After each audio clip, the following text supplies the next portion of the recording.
لله وكفى وسلام على عباده الذين اصطفى أما بعد فأعوذ بالله من الشيطان الرجيم بسم الله الرحمن الرحيم إن الدين عند الله الإسلام وقال رسول الله صلى الله عليه وسلم المسلم من سلم المسلمون من لسانه ويده صدق الله وصدق رسوله النبي الكريم. بزرگان محترم اور برادران عزیز، اللہ رب العزت نے ہمیں دین اسلام عطا کیا ہے، اور یہ دین اسلام اللہ کے یہاں پسندیدہ اور مقبول دین ہے. ان الدین عند اللہ الاسلام، بے شک اللہ کے یہاں مقبول اور پسندیدہ دین اسلام ہے. وَمَن يَبْتَغِ غَيْرَ الْإِسْلَامِ دِينًا فَلَن يُقْبَلَ مِنْهُ وَهُوَ فِي الْآخِرَةِ مِنَ الْخَاسِرِينَ. اسلام کے علاوہ اللہ کے یہاں اور کوئی دین مقبول نہیں ہے. دین اسلام کے اندر اللہ نے ہر قسم کی خوبیاں رکھی ہے. اسلام کے بارے میں اللہ تعالیٰ خود ارشاد فرماتے ہیں، اليوم اکملت لکم دینکم واتممت علیکم نعمتی ورضیت لکم الاسلام دینا. آج میں نے تمہارے لیے دین مکمل کر دیا. حضرت صلی اللہ علیہ وسلم میدان عرفات میں کھڑے ہیں، حج کا دن ہے، اور یہ آیت نازل ہوتی ہے کہ آج کے دن میں نے تمہارے لیے دین مکمل کر دیا. دین مکمل ہے، کمپلیٹ ہے، اس میں کوئی کمی نہیں ہے. وَأَتْمَمْتُ عَلَيْكُمْ نِعْمَتِي، تم پر میں نے اپنی نعمت تام کر دی. یہ دین اللہ کی بہت بڑی نعمت ہے.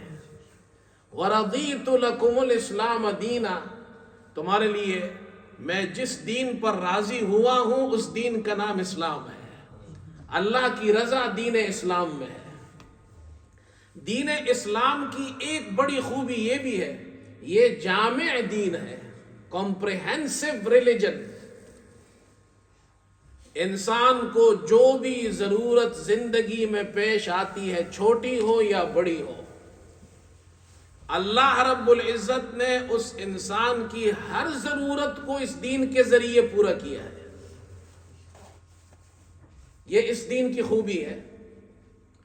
اور اس دین کی ایک خوبی یہ ہے کہ شریعت کے جتنے بھی احکام ہیں، قرآن مجید میں جتنے احکام ہیں، احادیث مبارکہ میں جتنے احکام ہیں، ان کی ایک خوبی یہ ہے کہ ہم اللہ کے جس حکم پر بھی عمل کرتے ہیں تو مقصد یہ ہوتا ہے اللہ ہم سے راضی ہو جائے.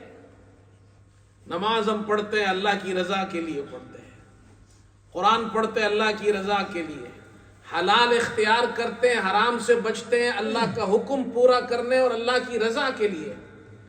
لیکن اللہ رب العزت نے ہر حکم کے اندر یہ خوبی رکھی ہے کہ اس میں ہمارے لیے تمدنی مصالح رکھ دیے ہیں. ایسی خوبیاں اور ایسی اچھائیاں ہیں جو انسان کو ان احکامات پر عمل کرنے سے مفت میں مل جاتی ہے. مثال سے آپ سمجھیے، ہم کھانا کھاتے ہیں، یہ جتنے معقولات ہیں، کھانے کی چیزیں ہیں، اس کا مقصد کیا ہے؟ مقصد اس کا یہ ہے کہ یہ انسان کے بدن کا جزو بدن بن جائے. کھانا کھاتے ہیں، خون بنتا ہے، انسان کو طاقت ملتی ہے. بچہ کھانا کھاتا ہے، نشو و نما ہوتی ہے، بڑھتا ہے، جوان بن جاتا ہے. یہ تو اس کھانے کا مقصد ہوا کہ کھانا کیوں کھاتے ہیں؟ جزو بدن بن جائے. لیکن اس کھانے کے اندر ایک خاصیت اللہ نے یہ رکھی ہے، آپ جو چیزیں کھاتے ہیں اس کے اندر اللہ نے لذت رکھی ہے. زبان کے اندر اللہ نے یہ اثر رکھا ہے کہ وہ اس لذت کو محسوس کرتی ہیں اور آپ کو اس سے لذت حاصل ہوتی ہے.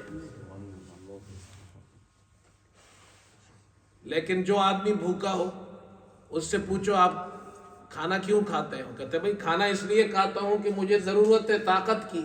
کوئی یہ کہتا ہے میں ٹیسٹ کے لیے کھاتا ہوں، ٹیسٹ مفت میں ملتا ہے. ایسا ہے یا نہیں؟ یہ اللہ کی بہت بڑی نعمت ہے.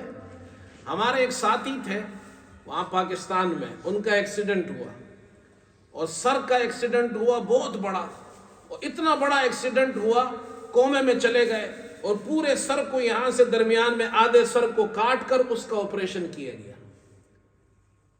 اللہ نے زندگی دی، وہ ٹھیک ہو گیا. ٹھیک تو ہو گیا لیکن وہ کہتا ہے کہ میری زبان کا جو ٹیسٹ ہے، جو ذائقہ ہے، وہ ختم ہو گیا ہے.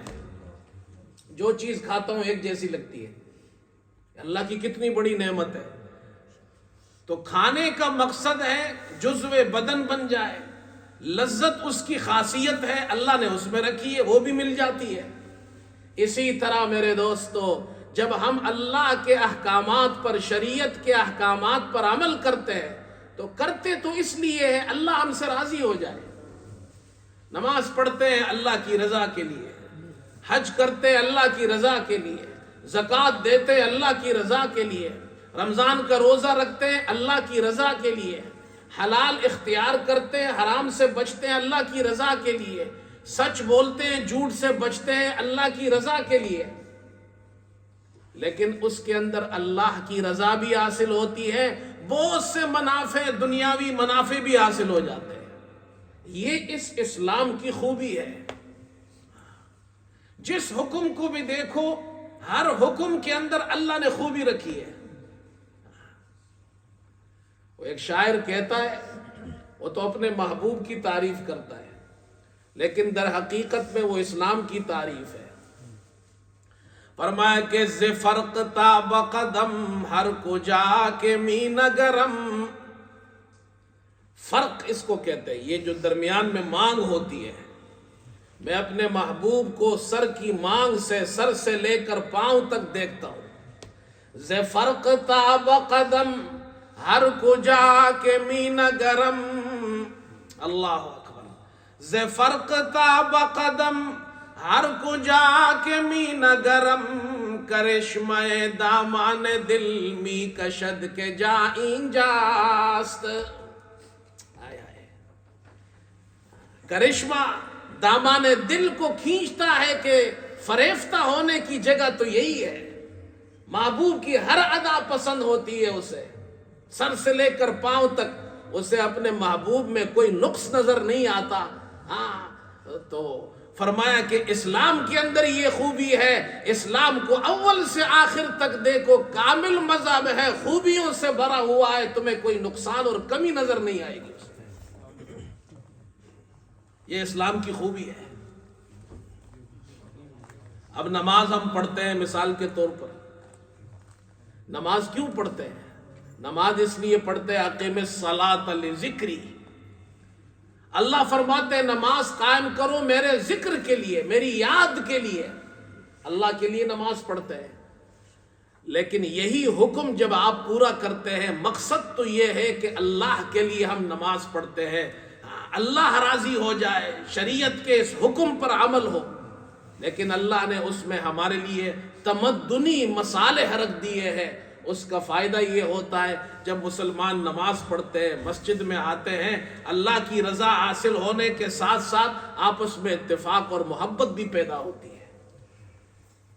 یہ نماز کی خاصیت ہے.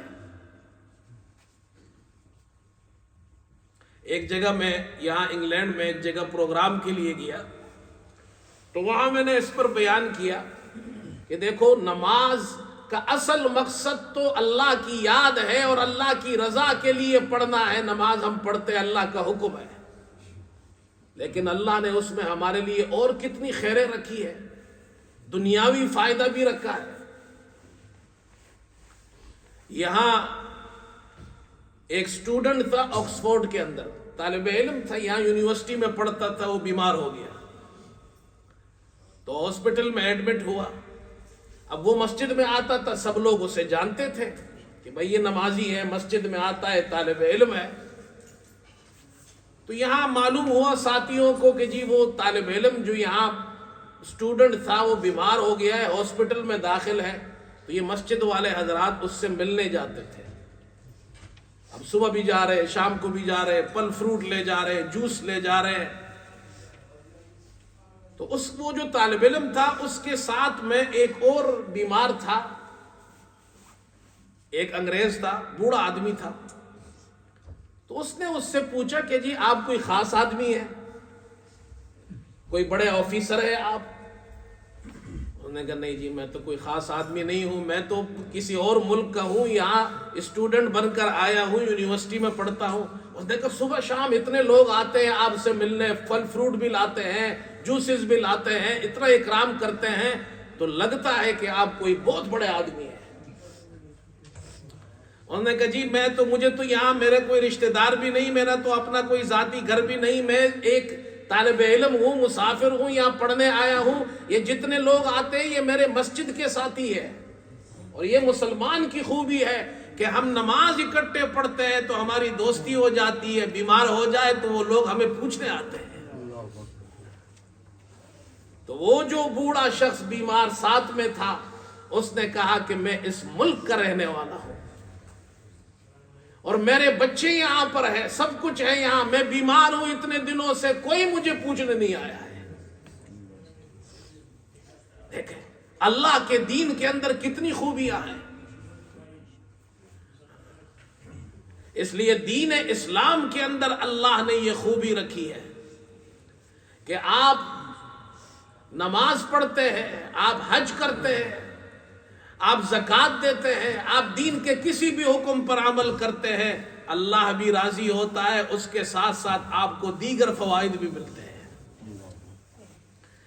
یہ جو حدیث میں نے آپ کے سامنے پڑھی، حضرت صلی اللہ علیہ وسلم نے ارشاد فرمایا المسلم من سلم المسلمون من لسانہ و یدہ۔ آپ نے ارشاد فرمایا کہ مسلمان، کامل مسلمان، کمپلیٹ مسلمان، ایک اچھا مسلمان وہ ہے کہ دوسرے مسلمان اس کی زبان اور ہاتھ کی اذیت سے محفوظ رہے، کسی کو اذیت نہ پہنچائے، کسی کو تکلیف نہ پہنچائے۔ اب یہ تو شریعت کا حکم ہے، ہم اس پر عمل کرتے ہیں۔ ہم کیوں عمل کریں اس پر؟ اس لیے کہ اللہ کے رسول صلی اللہ علیہ وسلم نے فرمایا مسلمان کسی اور مسلمان کو اذیت نہیں دیتا ہے۔ لیکن اس پر عمل کرنے سے فائدہ کیا ہوتا ہے؟ اس پر عمل کرنے سے فائدہ یہ ہوتا ہے اللہ بھی راضی ہوتے ہیں، مسلمانوں میں اتفاق اور اتحاد بھی قائم ہو جاتا ہے۔ یہ شریعت کے احکام کو سمجھنا یہ حکماء کا کام ہے۔ حکماء وہ لوگ ہیں جن کو اللہ تعالیٰ نے حکمت عطا کی ہے، وہ یہ باتیں ہمیں بتاتے ہیں۔ کچھ لوگ ایسے ہیں جو شریعت کے جتنے احکام ہیں ان کے مقصود کو نہیں سمجھتے ہیں، ان کا مقصد کیا ہے۔ وہ دوسرے فوائد کو، جو فوائد اس سے دنیاوی حاصل ہوتے ہیں، اس کو دیکھتے ہیں۔ مثال کے طور پر بعض لوگ یہ بھی کہتے ہیں، آپ نے بھی سنا ہوگا کہ جی روزہ رکھنے کا جی بڑا فائدہ ہے۔ کہ جی کیا فائدہ ہے روزہ رکھنے کا؟ کہ جی روزہ رکھنے کا فائدہ یہ ڈائٹ ہو جاتی ہے۔ نماز کا فائدہ کیا ہے؟ جی نماز سے ایکسرسائز ہوتی ہے۔ وضو کا فائدہ کیا ہے؟ یہاں ایک صاحب مجھے ملے جو کہنے لگے جی وضو اس لیے کرتے ہیں، ہاتھ پاؤں اس لیے دھوتے ہیں۔ پرانے زمانے میں گاؤں دیہات کے لوگ تھے، صحابہ، وہ تو دیہاتی لوگ تھے، تو وہ ان کے کام کاج کی وجہ سے گرد و غبار ہو جاتا تھا، تو اس لیے وضو کا حکم دیا۔ توبہ توبہ، یہ تو اللہ کا حکم ہے۔ اللہ کا حکم پورا کرنا ہے، نماز پڑھنی ہے، اللہ کا حکم پورا کرنا ہے، زکوٰۃ دینا ہے، حج کرنا ہے، اللہ کی رضا کے حاصل کرنے کے لیے کرنا ہے۔ ہاں اس سے دوسرے فوائد بھی حاصل ہو جاتے ہیں، یہ ہر انسان کے سمجھنے میں یہ بات نہیں آتی ہے۔ اگر کوئی شخص نماز اس نیت سے پڑھے کہ جی میں ایکسرسائز کر رہا ہوں، اس کو ثواب نہیں ملے گا۔ کوئی نماز اور روزہ اس نیت سے رکھے کہ مجھے ڈائٹ کرنی ہے تو ثواب نہیں ملے گا. ہاں اگر کوئی شخص نماز پڑھتا ہے، اللہ کا حکم ہے مجھے نماز پڑھنی ہے، تو اس کو دوسرے فوائد بھی حاصل ہو جائیں گے. روزہ اللہ کا حکم ہے مجھے روزہ رکھنا ہے، تو ڈائٹ اس کو مفت میں حاصل ہو جائے گی. یہ بات سمجھنا ہر انسان کی بس کی بات نہیں، یہ حکماء کا کام ہے، وہ یہ باتیں ہمیں بتاتے ہیں. حکیم اس کو کہتے ہیں جو شریعت کے مزاج کو سمجھتا ہے، ہر کس و ناکس کا کام نہیں ہے. اس لیے حکمت بہت بڑی چیز ہے.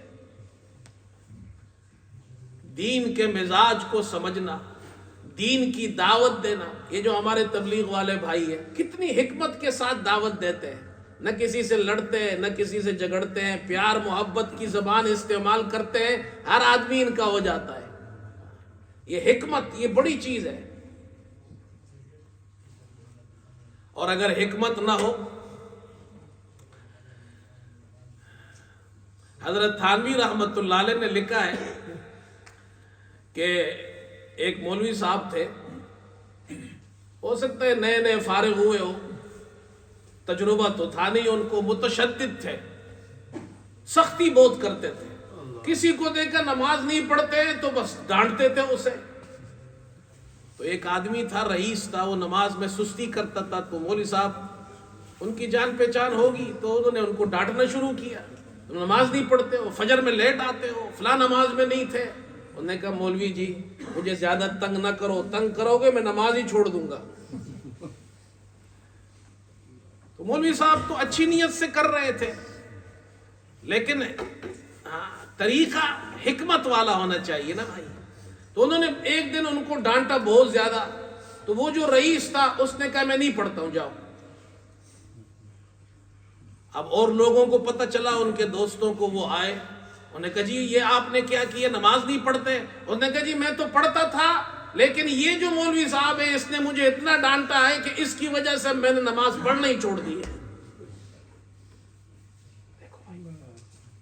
اسی لیے آپ صلی اللہ علیہ وسلم نے فرمایا بشروا ولا تنفروا، خوشخبریاں سناؤ، اچھی اچھی باتیں کرو، پیار محبت سے سمجھاؤ، لوگوں کو متنفر مت کرو. ہمارے والد صاحب رحمت اللہ علیہ مجھ سے فرماتے تھے، جب میں نیا نیا امام بنا، کہتے تھے اچھا جوانی میں آدمی کو بڑا جذبہ ہوتا ہے، فرماتے تھے دیکھو بھائی جب تم بدعت کا رد کرو، فلاں چیز بدعت ہے، فلاں چیز بدعت ہے، فلاں چیز بدعت ہے، تو ڈائریکٹ اس طرح نہ کرو، بلکہ پہلے لوگوں کو یہ بتاؤ سنت کیا ہے، سنت کی اچھائیاں بیان کرو، خوبیاں بیان کرو، سنت کے فوائد بیان کرو. جب سنت کی خوبیاں اچھی طرح ان کو سمجھ میں آ جائے، اس کے بعد کہو دیکھو بدعت کا یہ نقصان ہے، تو تمہاری بات لوگوں کو سمجھ میں آ جائے گی. یہ ہوتا ہے حکمت. کاندیلا میں، ہندوستان میں ایک شہر ہے، وہاں ایک مولانا مظفر حسین کاندیلوی رحمت اللہ علیہ ہوتے تھے. تو وہ ایک جگہ گئے سفر میں، تو وہاں ایک خان تھا، علاقے کا خان صاحب. ہندوستان کے اندر یہاں بہت سے لوگ وہاں جا کر آباد ہوئے افغانستان سے، اور آج بھی ان کی نسلیں ہیں وہاں. تو وہاں بھی لوگ ان کو خان صاحب کہتے ہیں. تو وہ اپنے علاقے کا خان تھا، بڑا آدمی تھا. مولانا مظفر حسین کاندیلوی رحمت اللہ علیہ کو پتہ چلا کہ جی خان صاحب ہے، بڑے آدمی ہیں اپنے علاقے کے، لیکن نماز نہیں پڑھتے ہیں. تو ان کے پاس پہنچ گئے. وہ بھی بڑے آدمی تھے، عالم دین تھے. بات چیت شروع ہوئی، انہوں نے پیار محبت سے حکمت کے ساتھ نماز کی ترغیب دینا شروع کی ان کو. تو خان صاحب سمجھ گئے کہ یہ مولوی صاحب جو آئے ہیں مجھے نماز کی ترغیب دے رہے ہیں، تو مولویوں کو تو کام ہی یہی ہے. تو خان صاحب نے کہا کہ جی مولوی صاحب بات یہ ہے کہ نماز تو میں پڑھ لوں لیکن میں وضو نہیں کر سکتا. انہوں نے کہا جی کیوں وضو نہیں کر سکتے؟ اس نے کہا میں داڑھی چڑھاتا ہوں. اس زمانے میں، پہلے زمانے میں ایک فیشن تھا داڑھی چڑھانا. ایک طرف سے داڑھی اوپر کرتے تھے، دوسری طرف سے اوپر کرتے تھے، پھر اس کو اس طرح باندھ لیتے تھے پگ وغیرہ سے، تو وہ ایک فیشن تھا، اس کو کہتے تھے داڑھی چڑھانا۔ اب میں داڑھی چڑھاتا ہوں تو وضو تو کر نہیں سکتا، وضو کروں گا تو داڑھی کھولنی پڑے گی، تو میرا مسئلہ یہ ہے میں وضو نہیں کر سکتا، نماز تو میں پڑھ سکتا ہوں۔ تو مولانا نے ان سے کہا، حضرت نے فرمایا خان صاحب آپ نماز پڑھا کریں، اور اگر آپ وضو نہیں کر سکتے بغیر وضو کے پڑھ لیا کریں۔ انہوں نے کہا اچھا، کہا ہاں بالکل۔ اب جناب حضرت تو چلے گئے، اب خان صاحب نے کہا جی مجھے انہوں نے کہا بغیر وضو کے پڑھو، تو چلے گئے۔ بغیر وضو کے نماز پڑھی تو ان کو خیال آیا یار میں اتنے دور سے مسجد آیا ہوں، نماز میں نے پڑھی ہے، بغیر وضو کے نماز تو ہوتی نہیں ہے، اتنی سمجھ تو ہر مسلمان کو ہے، بغیر وضو کے تو ہوتی نہیں ہے، تو ایسا کرتا ہوں وضو کر لیتا ہوں، وضو کے بعد پھر داڑھی چڑھا لوں گا۔ اب وضو کرتے تھے، داڑھی چڑھا لیتے تھے، وضو کا خیال رکھتے تھے کہ وضو ٹوٹے نہیں۔ کچھ دن تک تو ایسا کیا، وضو بھی کیا، پھر داڑھی چڑھائی، پھر وضو کی ضرورت آئی تو پھر داڑھی چڑھا لی وضو کے بعد۔ تو ایک دن کہنے لگے چھوڑو یار یہ داڑھی چڑھانا، اس کو ہی چھوڑ دیا اس نے، وضو کر کے اچھا آدمی بنو، نماز پڑھا کرو، خود بخود ٹھیک ہو گئے۔ یہ ہوتی ہے حکمت، اور اس پر میں نے بھی عمل کیا ہے۔ ایک مرتبہ میں یہاں ایک شہر میں گیا تو مجھے یہ واقعہ معلوم تھا حضرت کا، وہاں ایک بزنس مین آدمی سے ملاقات ہوئی، ساتھی مجھے لے گئے کہ جی یہ یہاں کے بڑے آدمی ہیں، بزنس کرتے ہیں، ان کا بڑا کاروبار ہے، تو آپ ان سے ملیے اور ان کو نماز کی دعوت دیجئے، مسجد آیا کریں۔ تو وہ ساتھی مجھے لے گئے، میں گیا تو ان سے ہماری بات چیت ہوئی، تو خیر بات چیت کے دوران مسجد کی، نماز کی، تبلیغ کی بات چیت ہم نے شروع کی۔ تو اس نے مجھ سے کہا کہ مولوی صاحب میں تو مسئلہ یہ ہے، اچھا وہ جسم اس کا بہت بڑا ہے، ہیوی، بڑا بھاری بھرکم آدمی، مجھ سے کہنے لگا مولوی صاحب میرا مسئلہ یہ ہے کہ میرا جسم اتنا بڑا ہے، مجھے کپڑوں کی طہارت کا مسئلہ ہے، اب جب میں ٹوائلٹ جاتا ہوں کپڑے پاک نہیں رہتے، بدن پاک نہیں رہتا، مجھے ہر وقت پھر غسل کرنا پڑتا ہے، یا مجھے شاور سے اپنا بدن پھر دھونا پڑتا ہے۔ تو میں نے ان سے کہا کہ جی آپ جتنا کر سکتے اتنا کریں، اور اگر آپ نہیں کر سکتے تو نماز اسی طرح پڑھ لیا کریں، بس آپ باقی چیزیں چھوڑیں، بدن پاک ہوا نہیں ہوا، کپڑے پاک ہے نہیں، آپ اپنی کوشش کر لیں، نہیں ہے نماز سب پڑھا کریں، ویسے ہی پڑھ لیا کریں۔ تو بڑا خوش ہوا، کہنے لگے ویسے ہو جائے گی؟ میں نے کہا جی آپ کی ہو جائے گی۔ اب جب میں باہر نکلا تو ایک ساتھی مجھے کہنے لگا جی مولوی صاحب نماز کیسے ہوگی اس کی، کپڑے ناپاک، بدن ناپاک؟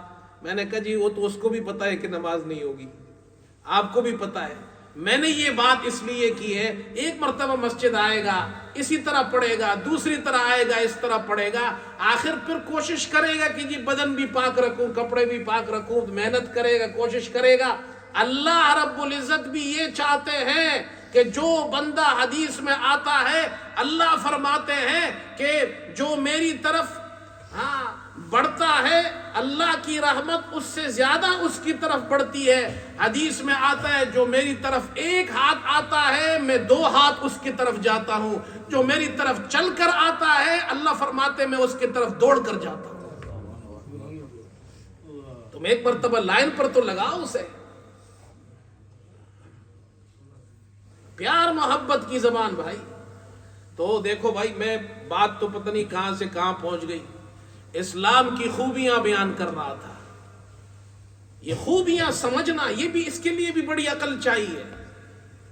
دیکھو میں آپ کو اسلام کی ایک اور خوبی بیان کرتا ہوں۔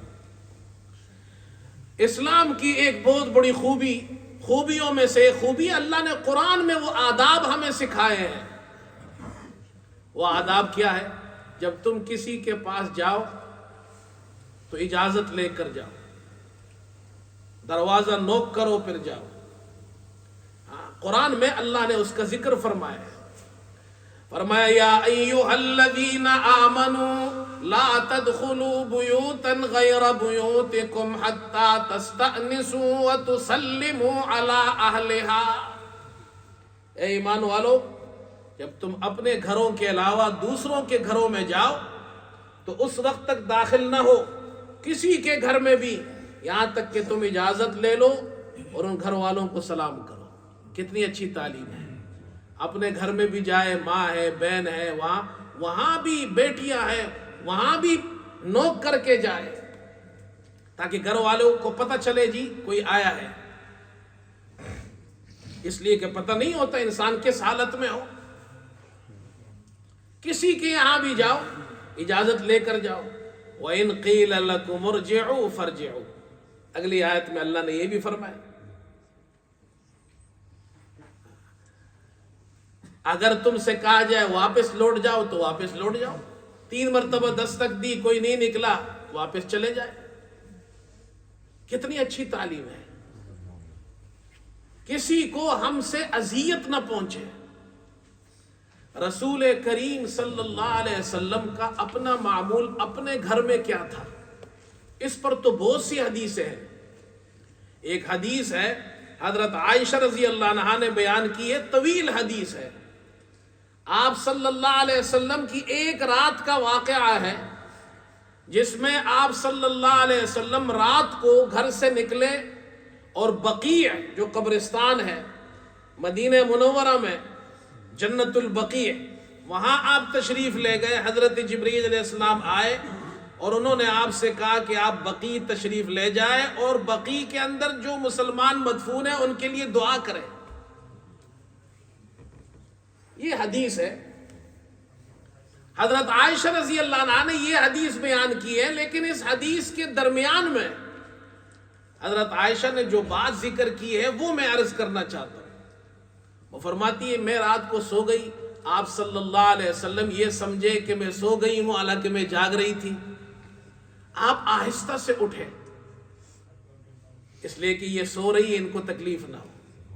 اور پھر آگے فرمایا ان تعالی رویدن اخذ رداءہ رویدن فتح الباب رویدن. اللہ اکبر. یہ ہے وہ آداب. آپ صلی اللہ علیہ وسلم نے آہستہ سے جوتے اٹھائے. حضرت عائشہ دیکھ رہی ہے. چادر آہستہ سے اٹھائی، دروازہ آہستہ سے کھولا تاکہ جو سونے والے ان کو تکلیف نہ ہو. اپنے گھر میں بھی اپنی اہلیہ کو اس سے بھی تکلیف نہ ہو. میں چادر اٹھاؤں تو آواز آئے اور یہ جاگ جائے. یہ ہے اسلام. ہمارے والد صاحب رحمت اللہ علیہ وہ رات کو تہجد کے لیے اٹھتے تھے. وہ پوری زندگی ان کا معمول تھا. تہجد بھی پڑھتے تھے، ذکر بھی کرتے تھے، قرآن بھی پڑھتے تھے. اب وہ جب اٹھتے تھے تو ہم لوگ سوئے ہوتے تھے. اس زمانے میں گرمیوں کے زمانے میں سب نیچے جناب فرش پر سو جاتے ہیں. تو والد صاحب رحمت اللہ علیہ رات کو اٹھتے تھے تو قدم جو ہے وہ اندھیرا ہوتا تھا. اب روشنی بھی نہیں کرتے تھے تاکہ سونے والوں کو ڈسٹرب نہ ہو. تو کبھی کبھی ہم دیکھ لیتے تھے کہ رات کو اٹھتے تھے تو پاؤں اٹھا کر نہیں چلتے تھے، زمین پر پاؤں کو گھسیٹ کر چلتے تھے تاکہ کسی کے اوپر پاؤں نہ آ جائے، کسی کو تکلیف نہ ہو. دروازہ آہستہ سے کھولتے تھے. قرآن رات کو بہت آہستہ پڑھتے تھے. یہ آداب، شریعت کے آداب. حضرت مقداد رضی اللہ تعالیٰ عنہ کی ایک حدیث ہے، مسلم شریف میں بھی ہے، دوسری روایات میں بھی ہے. یہ اور ان کے 3 ساتھی، آپ صلی اللہ علیہ وسلم نے ان کو اپنا مہمان بنایا، اپنے یہاں رکھا. یہ بکریوں کا دودھ پی لیا کرو. یہ خود بھی پی لیتے تھے، آپ صلی اللہ علیہ وسلم کے لیے بھی رکھ لیتے تھے. ایک رات کو حضرت مقداد نے دودھ پیا اپنا حصہ اور حضور صلی اللہ علیہ وسلم والا حصہ بھی پی لیا. وہ تو کہ آپ کو انصار جو ہے وہ آپ کی دعوت کرتے ہیں، آپ کو لے جاتے ہیں، آپ وہاں گئے ہوں گے تو آپ نے وہاں کھا پی لیا ہوگا. کہتے ہیں شیطان نے میرے دل میں یہ وسوسہ ڈالا. حضرت مقداد کہتے ہیں تو میں نے حضور صلی اللہ علیہ وسلم کا جو حصہ تھا وہ بھی پی لیا. بعد میں مجھے بڑا افسوس ہوا.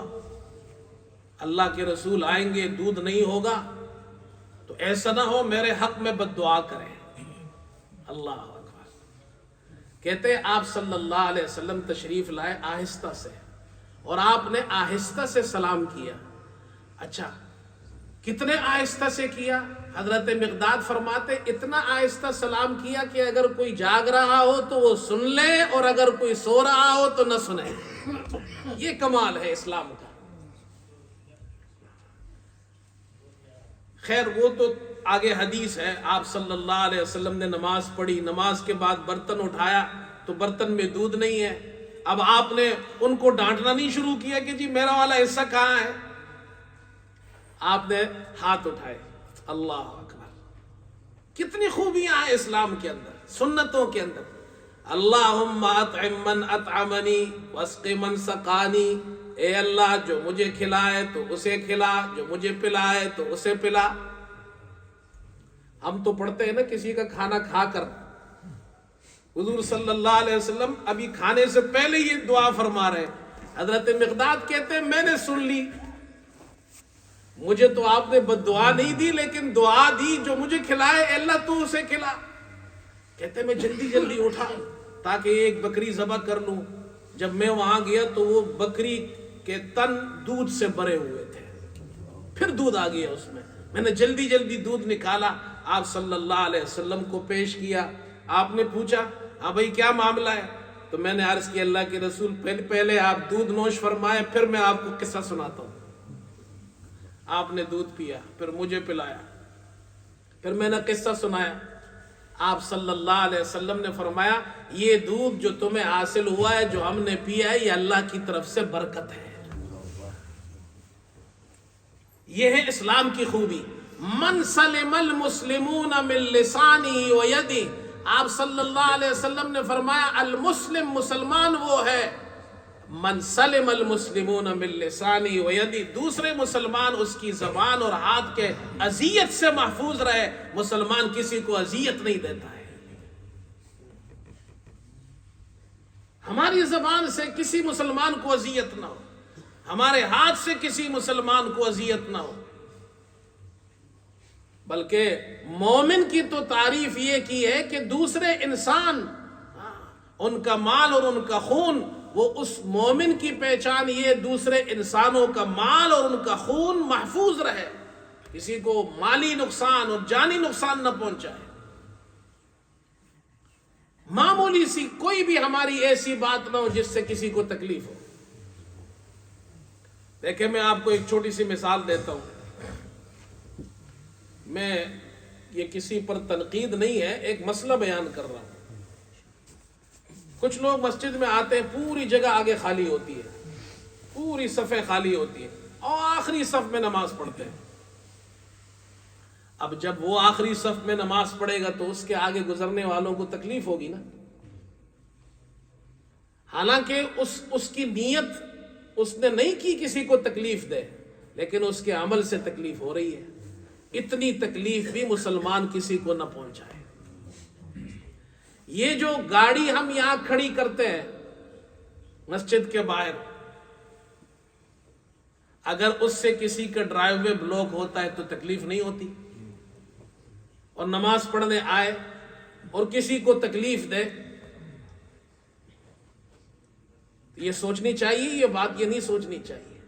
مسلمان کی تو خوبی یہ ہے کہ مسلمان کسی کو تکلیف نہیں دیتا ہے، مسلمان اپنی زبان سے اذیت نہیں دیتا کسی کو، مسلمان اپنے عمل سے کسی کو اذیت نہیں دیتا، اپنے ہاتھ سے کسی کو اذیت نہیں دیتا ہے۔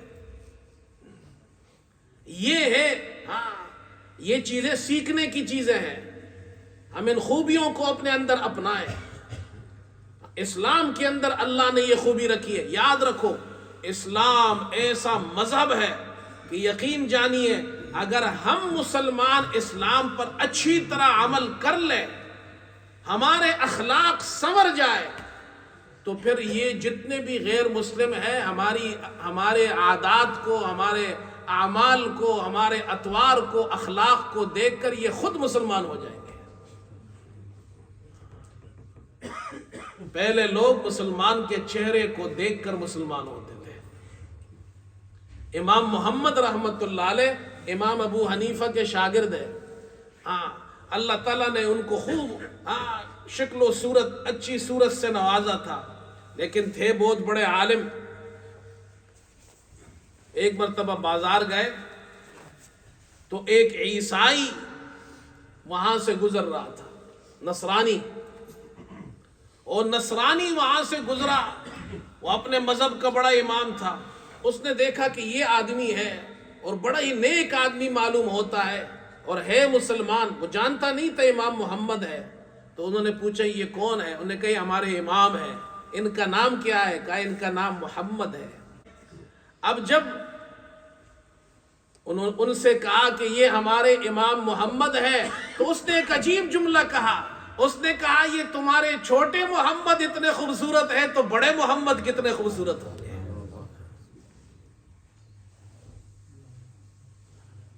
اگر ہمارے اندر وہ اچھائیاں آ جائے، محمد صلی اللہ علیہ وسلم والی سنتیں آ جائے، یقین جانیے لوگ ہماری عادتوں کو، اخلاق کو دیکھ کر خود اسلام میں داخل ہوں گے۔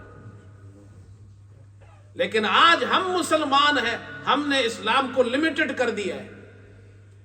جیسے کمپنی لمیٹڈ ہوتی ہے نا، لمیٹڈ کمپنی، فلاں کمپنی لمیٹڈ، تو ہم نے اسلام کو بھی لمیٹڈ کر دیا ہے، لمیٹڈ کر دیا اس کو۔ ہمارا اسلام مسجد میں ہے، ہمارا اسلام ادھر عمرے اور حج میں ہے، بس ختم۔ اور عمرہ اور حج بھی کیسے کرتے؟ ایک اور بات یاد آ گئی، یہ بھی کر دوں۔ آج نماز خطبہ 1:30 بجے ہوگا، ٹائم بدل گیا ہے۔ ایک ساتھی نے ابھی مجھ سے مسئلہ پوچھا۔ مسئلہ کیا پوچھا؟ اس نے کہا جی ہمارے ایک ساتھی عمرے پہ گئے، اس نے ایک عمرہ کیا، عمرے کے بعد اس نے حلق کیا، اس کے بعد اس نے دوسرا عمرہ کیا۔ جب دوسرا عمرہ کیا، طواف بھی کر لیا، سعی بھی کر لی، صفا مروہ کے بعد اس نے پھر حلق نہیں کیا، اور جناب کیا ہے، کپڑے پہن لیے۔ اور پھر ان سے کہا، تو انہوں نے کہا جی مجھ سے مسئلہ پوچھا، تو میں نے کہا جی وہ تو غلط کیا انہوں نے، اس لیے کہ ہر عمرے کے بعد اس کو حلق یا قصر کرانا چاہیے۔ اب جب سر کے بال چھوٹے تھے، قصر تو کرا نہیں سکتا دوسرے عمرے میں، تو اس لیے حلق کرانا پڑے گا، چاہے بال چھوٹے ہوں پھر بھی اس طرح پہننا پڑے گا ہر عمرے کے بعد۔ اب اس شخص کو یہ مسئلہ معلوم نہیں ہے۔ کتنے لوگ عمروں پہ جاتے ہیں، مسئلہ پوچھتے نہیں ہیں، حالانکہ ہم نے یہاں کتاب لکھی ہے، میں نے خود کتاب لکھی ہے، عمرے اور حج کی کتاب ہے، اردو میں بھی ہے، انگلش میں بھی ہے، یہاں مسجد میں ہم نے رکھی ہے، مفت میں دیتے ہیں ہر آدمی کو۔ اچھا، مسئلہ پوچھنا کون سا مشکل ہے؟ واٹس ایپ پر آپ دنیا کے کسی بھی ملک کے امام سے مسئلہ، مفتی سے مسئلہ پوچھ سکتے ہیں، لیکن اہمیت ہی نہیں ہے مسئلے کی۔ جن کو اہمیت ہے وہ پوچھتے ہیں۔ اگر مسئلہ پیش آ گیا، واٹس ایپ پہ میسج کر دو، جواب مل جائے گا آپ کو۔ اب جس شخص نے عمرہ کیا، وہ کہتا کیا ہے؟ وہ کہتے یہ ہے کہ جی میں نے پہلا عمرہ کیا تھا تو حلق کروا لیا ہے، اب تو سر پر اتنے بال ہی نہیں ہے تو کرانے کی کیا ضرورت ہے دوسرے عمرے میں۔ حالانکہ جب دوسرا عمرہ کیا اس نے حلق نہیں کروایا، اس لیے کہ چھوٹے بال بہت چھوٹے تھے، اس کو حلق ہی کروانا تھا۔ جب اس نے کپڑے پہنے ہیں سلے ہوئے، یہ بھی غلط کیا اس نے، اس لیے کہ وہ ابھی احرام سے نہیں نکلا ہے۔ جب وہ حلق کرائے گا تو احرام سے نکلے گا، جب تک احرام سے نہ نکلے سلے ہوئے کپڑے نہیں پہن سکتا، خوشبو نہیں استعمال کر سکتا، دیگر جو مسائل ہیں، جو ممنوعات ہیں، وہ اسی طرح ہے اس پر۔ اور ان میں سے ایک چیز یہ بھی ہے، میاں بیوی بھی نہیں مل سکتے آپس میں۔ لیکن مسائل نہیں معلوم لوگوں کو، کتنی بڑی کمزوری کی بات ہے۔ تو اس لیے بھائیوں، جب عمرے پہ جاؤ، حج پہ جاؤ، اور حج پہ جاتے ہیں، اب تو حج اتنا مہنگا ہو گیا ہے، ہزاروں پاؤنڈ حج پہ خرچ کرتے ہیں، سیکھ کر نہیں جاتے۔